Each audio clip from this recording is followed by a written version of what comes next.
Le chemin de Compostelle et le chemin de Saint-Guilhem, qui sont quand même communs au départ, ont quand même des choses assez gourmandes. Ici, par exemple, vous ne pouvez pas faire ces parcours de randonnée sans manger un aligot, c'est obligatoire.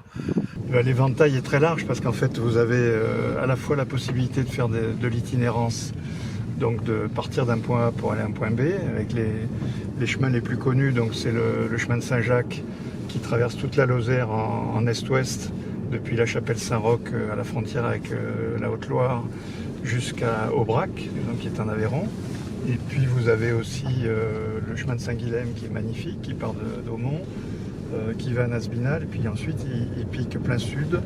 Donc il traverse l'Aubrac, il descend la Canourgue, ensuite il traverse les différents causses, l'un après l'autre. Donc là ça fait du dénivelé un peu sérieux. Et puis ensuite il traverse les Cévennes et il finit par arriver à Saint-Guilhem-le-Désert, donc dans un paysage méditerranéen de garrigues, qui est pas très loin, donc Saint-Guilhem pas très loin de Montpellier.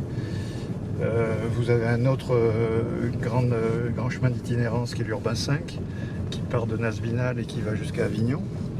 Donc en suivant des endroits où Urbain 5 a effectivement laissé sa trace. Et puis vous avez le Tour des Monts d'Aubrac, donc qui est une itinérance qui est moins difficile au niveau sportif, parce que vous tournez autour du plateau de l'Aubrac et vous rentrez sur le plateau de l'Aubrac de temps en temps. Mais par contre c'est un chemin où il n'y a pas un dénivelé énorme, enfin c'est moins sportif, je dirais, que par exemple le chemin de Saint-Guilhem. Et puis pour ceux qui ne veulent pas faire de l'itinérance et passer plusieurs jours marcher sac au dos, vous avez les chemins de promenade et randonnée, donc c'est ce qu'on appelle les PR, qui eux sont balisés en jaune. Et ces chemins PR, donc c'est des boucles qui font, disons, entre la demi-journée et la journée. Vous laissez la voiture à un endroit donné et puis vous repartez, vous revenez au même endroit après avoir parcouru une boucle qui peut faire jusqu'à, la plus grande doit faire 21 km, je crois, qui traverse les gorges du Bèze, là, à partir d'un pareil contact, qui est magnifique. Puis la plus petite doit faire 2 ou 3 km, c'est par exemple le circuit archéologique de Javol, qui vous permet de tourner autour du site archéologique de l'ancienne capitale des Gabales. À l'époque, disons, c'était premier, deuxième, troisième siècle de notre ère. J'ai fait le chemin de Compostelle il y a 12 ans, donc forcément le chemin de Compostelle restera toujours mon préféré. Même si le chemin urbain 5 n'est pas trop connu encore, a quand même des parties quand même très belles.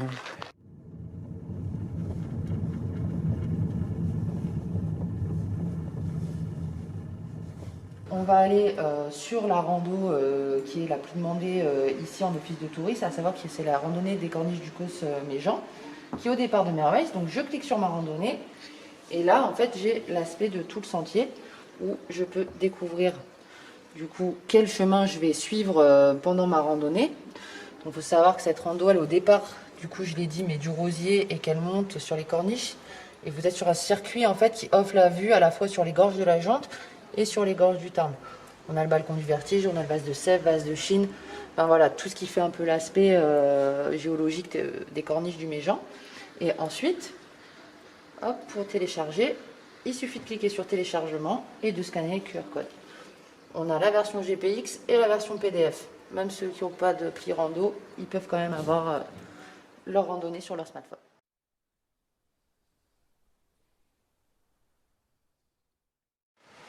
C'était une première, effectivement. En fait, on a fait ça un peu pour se retrouver toutes les deux parce qu'on était partis à l'étranger et ça fait un moment qu'on ne pouvait pas se voir. Et du coup, on n'avait pas d'argent et on s'est dit qu'est-ce qui pourrait être sympa pour partir en vacances. Ah ben, on va faire une randonnée et le chemin de Stevenson, c'était pas très loin. Donc on a dit allez banco, on y va, sur un coup de tête. On y est allé, on a commencé au Puy-en-Velay et on est arrêté à Floral. Du coup, on s'est arrêté. C'était super, un peu intense psychologiquement, les derniers jours durs. Mais par contre, on s'est régalé, on a vu des super beaux paysages, des changements de paysages qui sont ouf, d'un moment à l'autre, vraiment. Des vraiment belles villes, c'était à Pradelles, ça c'était génial aussi. Ouais, le pont de Montvert, super joli. La descente avant le pont de Montvert, ça c'est dur. Un peu difficile. Vraiment très dur, on a failli se faire des chevilles là-dessus. Et puis de belles rencontres aussi surtout, je pense. Ouais. Qu'il y avait beaucoup de gens qui étaient très sympas, beaucoup de générosité. On se croisait, on se redoublait. Et à chaque fois, c'était un peu un petit jeu. Je t'ai vu toi aujourd'hui? Ah non, je t'ai vu hier, du coup, c'était sympa entre nous. Et ouais, non, c'était cool. Même les commerçants, ils sont super sympas. Ils nous laissent recharger le téléphone. Super important. Et ça, c'est ils nous laissaient le faire. Voilà. Après, non, franchement, c'était une bonne expérience. Je ne regrette pas. Un peu déçu de pas aller jusqu'au bout, mais cool.